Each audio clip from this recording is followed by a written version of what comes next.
Once upon a time, in a tiny cottage at the edge of a deep, dark forest, there lived a brother and sister named Hansel and Gretel. Times were tough, so tough that dinner was usually a stale loaf of bread and water. Their dad was a woodcutter, and he did his best to keep the family going. But his wife, Hansel and Gretel's stepmother, wasn't exactly a ray of sunshine. She was more of a thunderstorm with a bad attitude. Which was strange, because usually stepmums are actually pretty nice. Anyway, one night, as Hansel and Gretel lay in bed trying to ignore their growling stomachs, they overheard their stepmother whispering to their dad.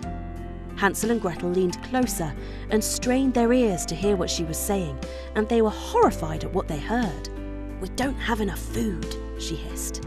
"I've been thinking about what we could do, and I've decided the only solution is to simply send the children away." Hansel's eyes widened. Gretel gasped. "But they're my children," their dad protested. Yes, very sad. "Anyway, just think how much more food we'll have," the stepmother said. "Tomorrow, we'll leave them in the forest, and that's final." Hansel squeezed Gretel's hand and whispered, "Don't worry, I've got a plan." Early the next morning, the stepmother woke them with a fake sweet voice. "Come along, dears, we're going for a walk in the forest." Hansel, who'd been up all night thinking, grabbed a handful of white pebbles from outside and stuffed them into his pocket. As they trudged into the forest, he let the pebbles drop one by one along the path. After a while, the stepmother said, "Why don't you two rest here while we go gather firewood?" Hansel and Gretel waited and waited, but their father and stepmother did not return. Gretel sniffed, but Hansel smiled. "No worries, I've got this." As the moon rose, its silvery light lit up the pebbles Hansel had dropped. Like little shining beacons, they showed the way home. The next morning, the stepmother was furious when she saw Hansel and Gretel at breakfast, looking all alive. "Let's try this again," she growled, and this time she made sure they didn't have time to grab pebbles. But Hansel wasn't about to give up. He broke his stale bread into crumbs as they walked and left a trail behind them. Once again, they were left in the forest. "Don't worry," Hansel told Gretel as the sun set. "We'll follow the breadcrumbs home." But there was a problem. "Where are they?" Gretel asked, peering at the ground. Hansel gulped. "The birds. They must have eaten them." Now they were in real trouble. For hours, Hansel and Gretel wandered through the forest. Their feet were sore and their tummies grumbled. It had been so long since breakfast.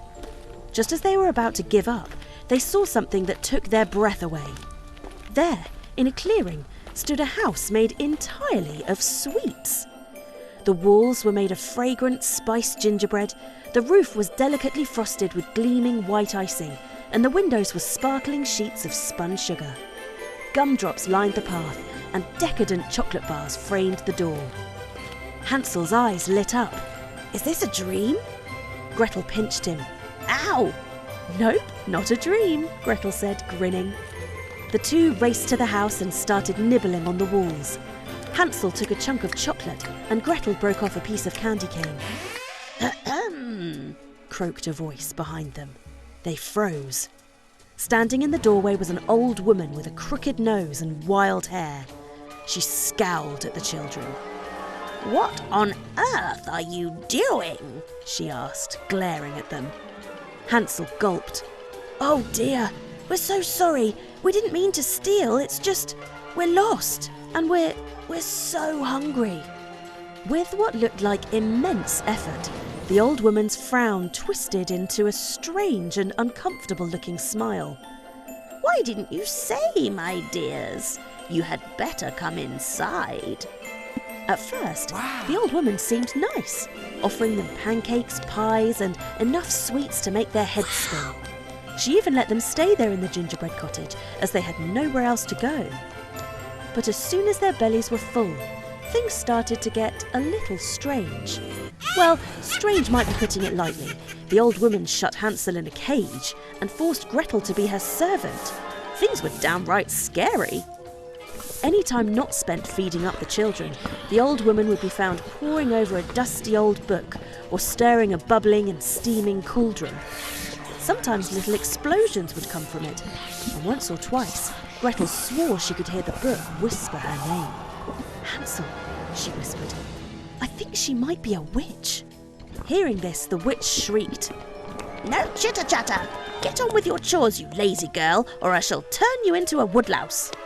Now, if there was one thing Gretel hated, it was being bossed around, especially by a creepy old witch. But for now, she played along, knowing she'd need to outsmart the hag to free her brother. And so the days went by, and Gretel cleaned the house, cooked meals, and pretended to be the perfect little helper. But all the while she was coming up with a plan. Every night when the witch fell asleep, Gretel would go to the spellbook and leaf through the pages. The writing was ancient and twisted, and the pictures were strange and scary, but Gretel was clever, and so she learned all of the magic on the pages by heart.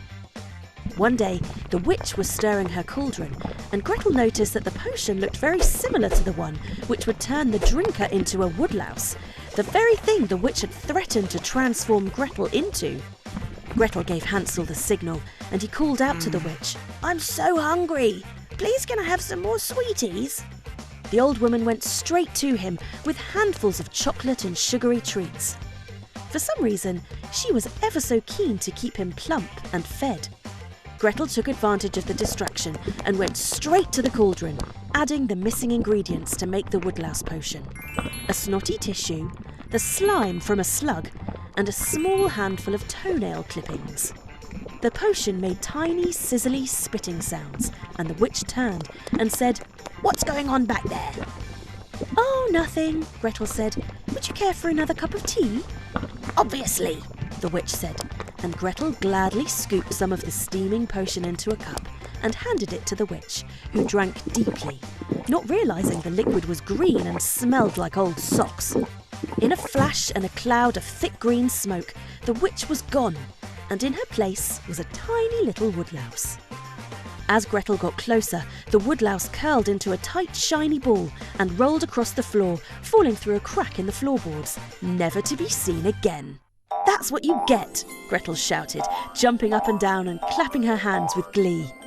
Gretel freed Hansel from the cage, and together they explored the witch's house. They found cupboards stuffed with gold coins, jewels, and enough candy to last a lifetime. "Let's take the treasure and get out of here," Hansel said.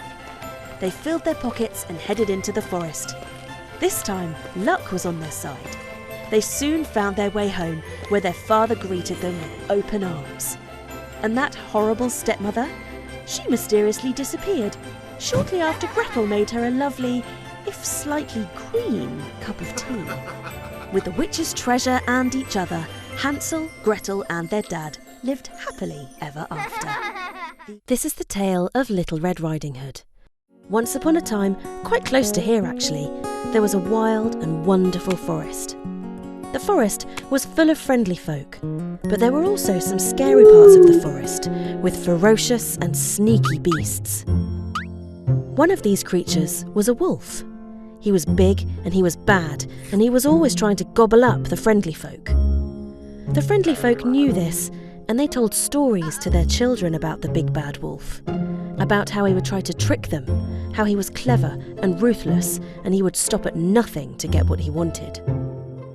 Over the years, the friendly folk became wise to the wolf's sneaky tricks, and they weren't so easy for the wolf to trick anymore. And so the wolf went away to try to find a village full of people who weren't so clever. This made the friendly folk very happy, as the danger that prowled just beyond the tree line was no longer there.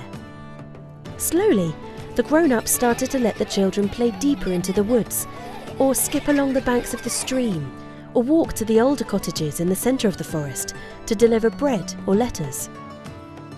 Anyway, back to Little Red Riding Hood. Remember her? One day, she was called into the kitchen by her mother. "Your grandmother isn't feeling well," she said. "I've baked a pie for her. Will you take it to Granny's cottage to cheer her up?" Red loved her granny, and she was so excited to go and see her that she did a little dance before rushing out of the door so fast she almost forgot the basket. Her mother gave her a big hug and said, "Watch out for the big bad wolf," and they both laughed, as this wasn't really a warning anymore, not like it used to be. It was just something people said. As Little Red Riding Hood skipped along the path, she admired the blossoms and whistled back to the songbirds singing in the trees. She loved the forest in spring. The smell of the wild garlic, the tap-tap-tapping of the woodpeckers. She felt the woods come alive around her, and she felt more at home than she did by the fire in her own little cottage. Quite suddenly, Red noticed that the birds had stopped singing. The air had a chill in it, and the blossoms even seemed to curl in on themselves, away from whatever threat was in the air. Red stopped and looked around, holding on more tightly to her basket. Suddenly, a deep voice spoke. "Good morning, Little Red Riding Hood." Startled, she turned around and saw him. He was huge and grey, and he was standing up on his hind legs, so he was much taller than a man. He had sharp teeth and a cunning smile. "Good morning," she replied politely, though she could feel her heart hammering against her chest. "And where are you going on this fine day?" asked the wolf, leaning forward and showing her his toothy grin. "I'm going to Granny's cottage," Little Red Riding Hood said.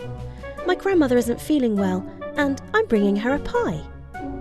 The wolf's eyes gleamed and his mouth watered. "How kind of you," he said. "Do you know, there's a lovely patch of bluebells just over that ridge. I'm sure it would cheer her to have a bunch by her bed." What a kindly wolf, Red thought. Perhaps those silly children's tales are just a load of old rubbish. Red smiled and waved at the wolf as she set off to find the bluebells. The wolf chuckled to himself as he slunk on down the path towards Granny's cottage. Before long, Red was at the door of Granny's cottage with the basket in one hand and a generous bouquet of bluebells in the other. She tapped gently at the door, and a strangely quiet voice said, "Come in, dear." Red let herself in and looked around. It was dark and dingy, and there was a peculiar chill inside the cottage. She could see her grandmother in bed in the corner. She had the covers pulled right up to her chin, and there was something strange about her face. "Come closer, dear. Come and sit by me," she called. Red thought to herself, "Oh dear, Grandmother must be worse than I thought. She never has all of the curtains closed, and she always has a fire crackling away in the hearth." Little Red Riding Hood had always been a practical sort of girl, so she rolled up her sleeves and got to work. "Don't worry about me, Granny," she called into the dark. "I'll get this place shipshape in no time." Red poured some water into a jug for the bluebells and set to sweeping the floor and starting the fire. She started to open the curtains when she heard a funny, muffled sort of sound coming from a broom cupboard. Red stopped and looked around, but Granny started coughing and said, "Come closer, dear. I'd like to look at you. It's been so long since you visited." Well, that was definitely strange. Red and the other children came to Granny's cottage to bake cookies and hear Granny's stories twice a week. Had the old woman bumped her head? Red brought the jug of bluebells over to the bed, thinking they would brighten her Granny's mood. As she got closer, she couldn't believe what strange effects this illness had had on the woman in the bed. "Oh, Grandmother," Red said, "what big ears you have." "All the better to hear you with, my dear," the figure in the bed replied. "And Grandmother, what big eyes you have," said Red. "All the better to see you with, my dear," the strange creature said. "And Grandmother, what big teeth you have," cried Red. "All the better to eat you with," roared the wolf, throwing off the covers and going to leap from the bed. Little Red Riding Hood was so shocked she didn't have a second to make a plan. She just used what she had in her hands. Quick as a flash, she lifted the bluebell jug in the air and smashed it down on the wolf's head, sending a spray of water, sharp shards of pottery, and 100 bluebells showering all over the place. The wolf was out cold on the floor. Just then, Red's real Granny came bursting from the broom cupboard in her nightie. Red and Granny hugged and then got to work tidying up the mess.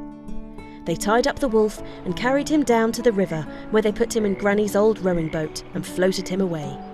The wolf was never seen again. Later, while Red and Granny finished the pie, they decided that seeing as the wolf problem was solved, there was no good reason to worry the other grown-ups in the forest. After all, they would never allow the children to play amongst the trees, skip along the stream, or walk to cottages deep in the forest anymore if they found out. It would stay their secret. And so, the children kept coming to Granny's cottage to hear her stories, even when Red grew old and moved into the cottage herself. Beauty and the Beast. Once upon a time, there was a wealthy merchant who lived with his 3 daughters. The eldest 2 were as vain as they were fussy. They were never satisfied with what they had, always demanding fancy new dresses, sparkling jewellery, and enough perfume to make a skunk faint. But the youngest daughter, who everyone called Beauty, was the opposite. Beauty didn't need jewels or fine clothes to be happy. Give her a good book and a sunny spot to read, and she was in heaven. The merchant adored all his daughters, but secretly, Beauty was his favourite. She was kind, hard-working, and never complained, unlike her sisters, who thought chores were some kind of punishment invented to ruin their lives. One day, the merchant got some terrible news. His ships, loaded with the valuable goods he was to sell, had sunk in a storm. He'd lost everything. The family had to sell their fancy house in town and move to a little cottage in the countryside. But Beauty didn't mind. She rolled up her sleeves and got to work tending the garden and milking the goats. Her sisters, on the other hand, spent most of their time whining and staring at themselves in the mirror. Months passed, and just as the family began to get used to their situation, the merchant got a letter. One of his ships had survived. "I must go to the city and see if I can sell the cargo," the merchant told his daughters. "Perhaps we can return to our old life." The sisters immediately started listing all the things they wanted: silk dresses, diamond rings, and fancy hats. Beauty simply said, "Bring me a single rose, father. That's all I want." On his way home from the city, the merchant was caught in a terrible storm and had no choice but to shelter in an ominous-looking castle, covered in spiked turrets and gargoyles. The castle was strange, to say the least. The looming wooden doors creaked open as if by magic at his approach, and the table inside was set with a magnificent feast, though no matter how much he called out, no one seemed to be around. "Hello?" the merchant called again and again. Silence. Shrugging, he decided not to waste a good meal. He ate, rested, and prepared to leave the next morning. At sunrise, the merchant snuck back out of the castle, and on his way out, he walked through a rose garden, and in the centre, on a small bush, he saw the most perfect rose that had ever existed. Remembering Beauty's request, he reached out and plucked it from the bush. A fearsome roar boomed through the garden.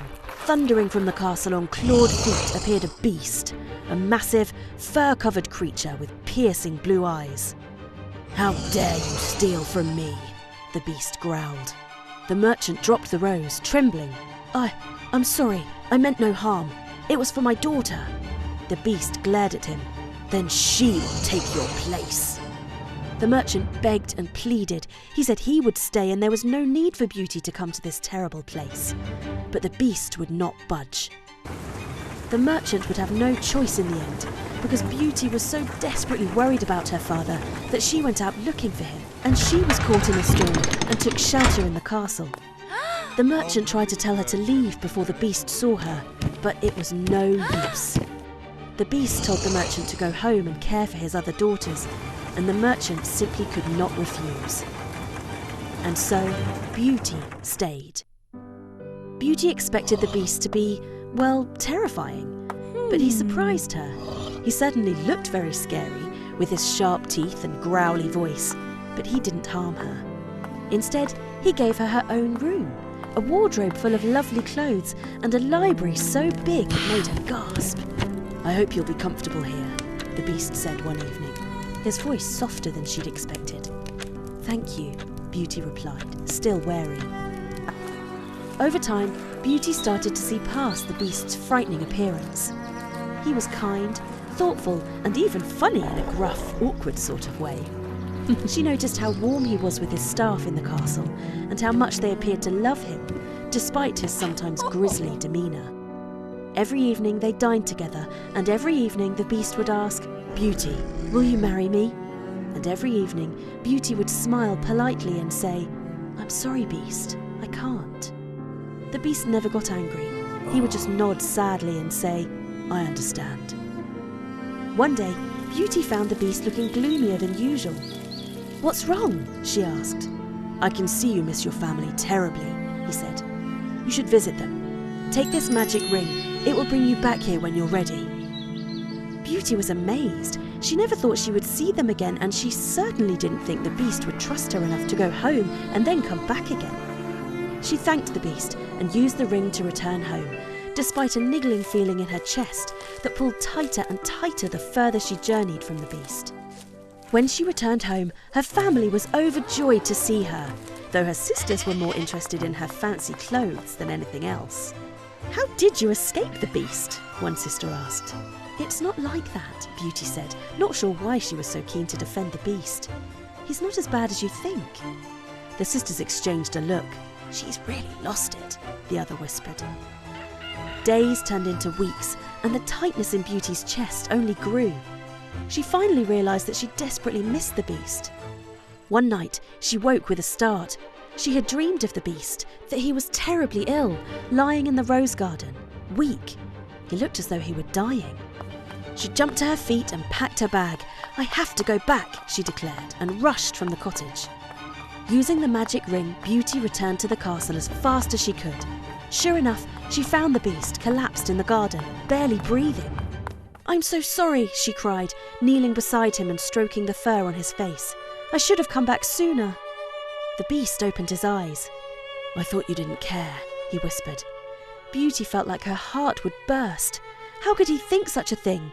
"I do care," Beauty said, tears streaming down her face. "I love you."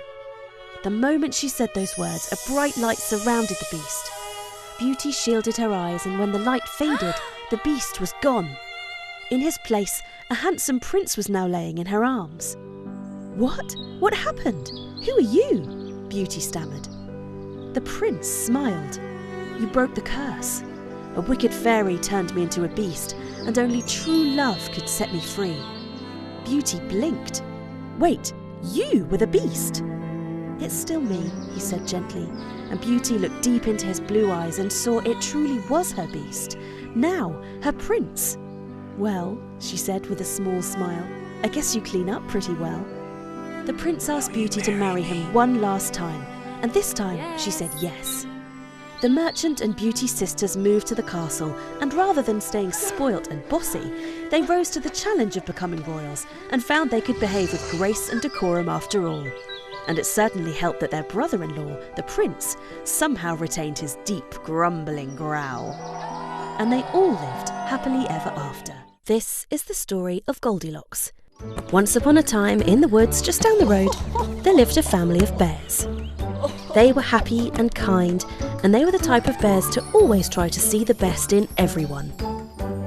If someone was rude to them, they would say, "That's okay, maybe they're having a bad day. We've all had one of those." Or if someone pushed in front of them at the shops, they would say, "That's okay, maybe there's been an emergency and they're in a terrible hurry." Always kind, always generous, and loved by everyone in the woods.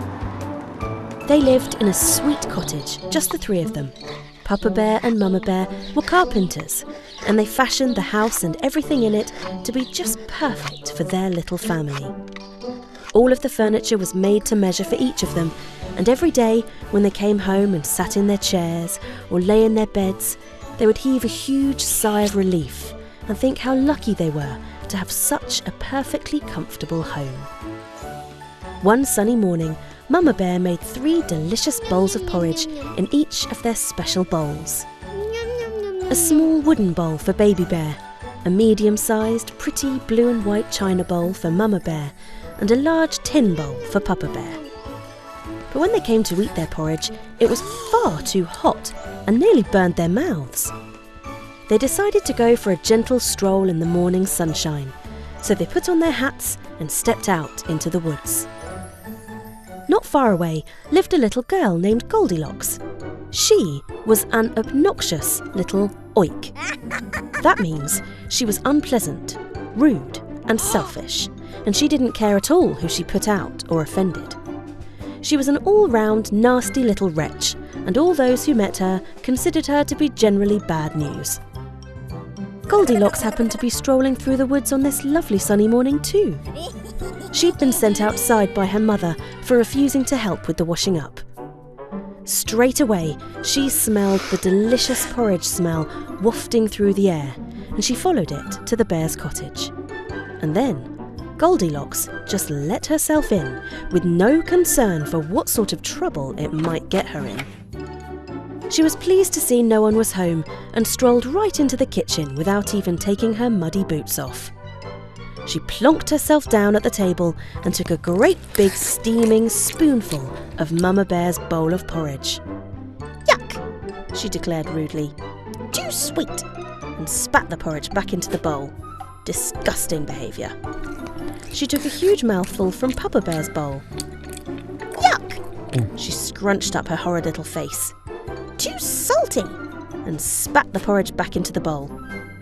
She took a great big heaping spoonful from Baby Bear's bowl. "Mmm," she said. "Just right!" And she scoffed the lot, the greedy thing, even licking the bowl. When her belly was full, she fancied a little sit down and swaggered through to the living room. There, she found the 3 bears' chairs. Goldilocks tried Papa Bear's chair first. "Too hard," she said, and jumped off the chair, knocking it backwards onto the floor. She tried Baby Bear's chair next, and as she flopped down onto the chair, it broke and went crashing to the ground. "Ugh!" she cried. "What a horrible little chair!" Finally, she tried Mama Bear's chair. It was perfectly comfortable, and it was a very pretty pink colour with buttery soft blankets thrown over the back. Goldilocks made herself right at home, picking her snotty little nose and wiping it on the arm of the chair. What a horrid little girl. She felt a little bored and decided to head upstairs for a rest. She clomped up the stairs, leaving a trail of mud behind her. She lay down on Papa Bear's neatly made bed first. She couldn't get comfortable, and she tossed and turned until it was all messed up and muddy from her boots, which she still hadn't bothered to take off. Eventually, she rolled out of that bed. "Too hard," she said, and moved on to Mama Bear's bed.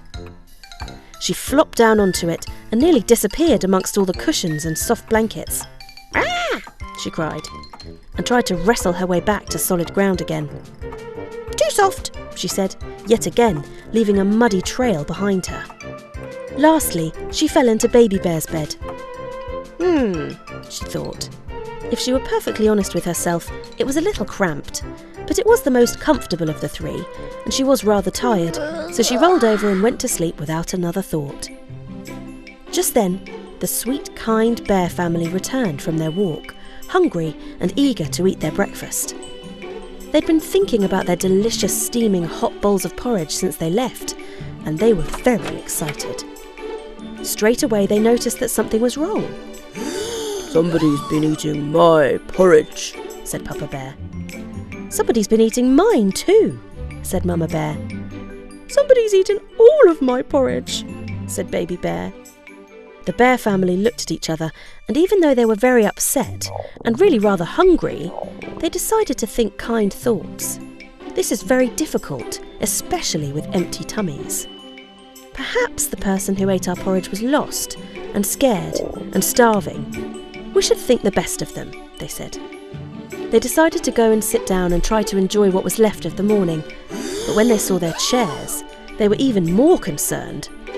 "Someone has knocked over my chair," said Papa Bear. "Someone has broken my chair altogether," said Baby Bear. "There is snot on my beautiful chair," said Mama Bear. The bears looked at each other and tried very, very hard to think kind thoughts, although this was becoming increasingly difficult. They were starting to feel little prickles of annoyance at their mysterious guest. Perhaps the person was unwell, they tried. Maybe they sneezed so hard that Papa Bear's chair fell and broke Baby Bear's chair, and perhaps some sneeze accidentally got onto Mama's chair. It sounded pretty far-fetched, but they really were doing their best. That's when they saw the trail of mud going up the stairs. They followed the trail, wondering what on earth they would find next.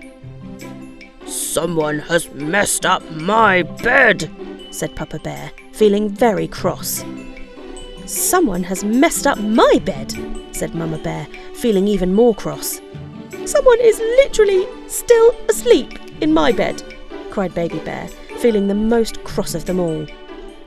Just then, Goldilocks opened her eyes and let out a huge yawn. The bears looked at her, waiting to hear what possible explanation she could have. She took one look at the bears and said, "Ugh! What are you all staring at, smelly old weirdos?" The bears could hold it in no longer. They had tried and tried and tried to see the best in Goldilocks, but it seemed to them that there just wasn't any good in her at all. Their crossness built up inside them until it exploded out in a gigantic and ferocious roar. In a heartbeat, Goldilocks jumped from the bed, ran down the stairs and bolted out of the door and into the woods. Goldilocks went straight home to her mother and started frantically washing up as fast as she could. Her mother never knew why, but Goldilocks seemed to be a lot more pleasant and helpful from that day on. And the three bears made sure to always lock their door when they went for a stroll. Snow White. Once upon a time, a long, long time ago and far, far away, there was a kingdom. And in the kingdom, there was a young princess called Snow White. Snow White's mother had died when she was very young, and her father, the king, had gotten married again. The new queen had a secret magical mirror. And every day, just after breakfast, she would ask it, "Mirror, mirror on the wall, who is the fairest of them all?" You might think, oh, that's nice. She wanted to make sure she was the fairest, kindest, most just queen in the land. But unfortunately, you'd be wrong. Because fair doesn't just mean good and kind. She didn't care about that. Not one bit. Fair also means beautiful. And this was really all the new queen cared about. She wanted to be the most beautiful and most powerful ruler in the land, and she would stop at nothing to achieve this. Anyway, every day she asked the mirror who was the fairest, and every day the mirror replied, "My queen, my every word is true. The fairest one of all is you." She liked that. Years went by, and Snow White grew into a young woman. And much to the queen's annoyance, she became more and more beautiful. One morning, when the queen asked her mirror who was fairest, it replied, "My queen, my every word is right. The fairest one is young Snow White." At first, the queen was shocked, and then she became terribly angry. She couldn't bear being second best. Something would have to be done. The queen called for the royal huntsman and ordered him to take Snow White into the forest and get rid of her. The huntsman was very loyal to the queen, and he really wanted to do a good job. But unfortunately for the queen, he wasn't particularly bright. So he took Snow into the forest, just as the queen had asked, and he gave her a warm cloak and a packed lunch and sent her on her way, telling her never to return. Poor Snow White knew that the queen had never been particularly fond of her, but she didn't think she would resort to this kind of treatment. Never mind, she thought. If I keep calm and do my best, I'm sure things will work out. Snow White was always saying clever things like that. She strolled through the forest and eventually came across a sweet little cottage, and, full of hope, she knocked on the door. There was no answer, but it was starting to get dark, and Snow White knew that she would need to find somewhere to rest for the night. So she gently pushed open the door and went inside. The cottage was tiny but tidy, with 7 little chairs and 7 little beds. Snow White was so tired that she lay down on one of the beds and fell fast asleep. She slept for a long time in the comfy little bed. She awoke when the sun came streaming onto her pillow to the delicious smell of bacon and eggs sizzling away in the kitchen. She sat up suddenly, feeling a little worried about who had come home to find her asleep in their bed. Would she be in trouble? She silently crept down the stairs and found that the little home was all hustle and bustle, with 7 little men cooking, setting the table and pouring cups of tea. As one, they looked up and smiled. "Good morning, Princess," one of them said. "We hope you slept well." Snow White didn't know what to think. They showed her to a seat and gave her a lovely steaming cup of tea and told her how rumours of her beauty had reached the forest, and as soon as they saw her, they knew it must be her. Snow was relieved to have found such wonderful friends, and they were pleased to welcome her into their little family, and by the time they'd finished their breakfast, they'd all decided that she would stay forever. Across the kingdom, the Queen had just finished her breakfast too. She went to her magical mirror and, thinking the huntsman had truly gotten rid of Snow White, waited to be named fairest one of all as before. But the mirror spoke the truth, as always, and named Snow White instead. In a rage, she went to the huntsman and screamed, "I told you to get rid of that pesky princess!" "I did," he said. "I took her into the woods and told her to never come back." "That's not what I meant," she shrieked. "I meant get rid of her forever, with your axe." "Oh," said the huntsman. "My bad." The Queen decided that if she wanted a job done properly, she would have to do it herself. So she disguised herself as a kindly-looking peddler woman and went off to find Snow White. It didn't take long to find her. She followed the sounds of cheerful singing and merry laughter that led straight to the dwarf's cottage. She waited until Snow White was alone and knocked on the door. The Queen's disguise fooled the trusting Snow White, who invited her in for a lovely cup of tea. Inside, the Queen offered Snow a beautifully shiny red apple. The fruit looked juicy and crunchy and sweet, and Snow White didn't want to be rude, so she took a huge bite. Straight away, she fell to the floor unconscious. The Queen cackled and fled, leaving the poisoned apple and Snow White on the ground where they fell. When the dwarfs came home, they found Snow White lying still and cold.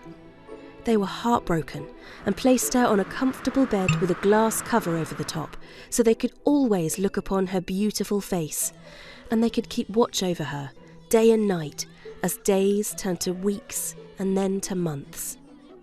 After a while, a handsome prince who had heard tales of Snow White's beauty came to the kingdom. When he saw her lying unmoving in the glass case, he was devastated and started to cry. The dwarfs took pity on him and invited him inside to rest a while. They told him the story of how they found Snow White lying unconscious on the floor and how there was a beautiful apple just next to her. They told him how strange it was that all these months later, the apple hadn't rotted away. It looked just as juicy and delicious as it did the day Snow White took the fateful bite. The prince took one look at the apple and knew straight away that it was magical and that there could be hope for Snow White. He rushed outside, lifted the glass cover and gently opened her mouth and saw that the bite of apple was still stuck in her throat. The prince was very clever and very sensible, and he knew first aid. So, with a few pats on the back, the piece of apple came flying out of Snow White's mouth, and straight away she woke up to find all of her beloved dwarfs and the handsome prince all crowded around her. Everyone was overjoyed. Everyone, that is, apart from the Queen. After months of being deemed the fairest again by the mirror, Snow White's rescue from her magical sleep meant the mirror named her as the most beautiful in the kingdom once more. Consumed by her jealousy, the Queen tried to brew a magical potion to make her become even more beautiful. But she got the ingredients wrong, and instead of becoming more beautiful, she actually turned herself into a toad. Horrified, she jumped into a river and was never seen again. Snow White and the prince returned to the castle and were married the very next day, surrounded by their very best friends, the 7 dwarfs. And they all lived happily ever after. The end. Thanks for watching. We hope you enjoyed this magical story. If you want to come along on more of our adventures, make sure you subscribe to our channel. There's so much more to be discovered. You can start right now by clicking on our channel and picking your next favourite tale. There really is something for everyone, from daring heroes and mischievous creatures to magical lands and secret wonders. And remember, by subscribing, you'll be the first to know when a brand new story is ready to be enjoyed. Let's go.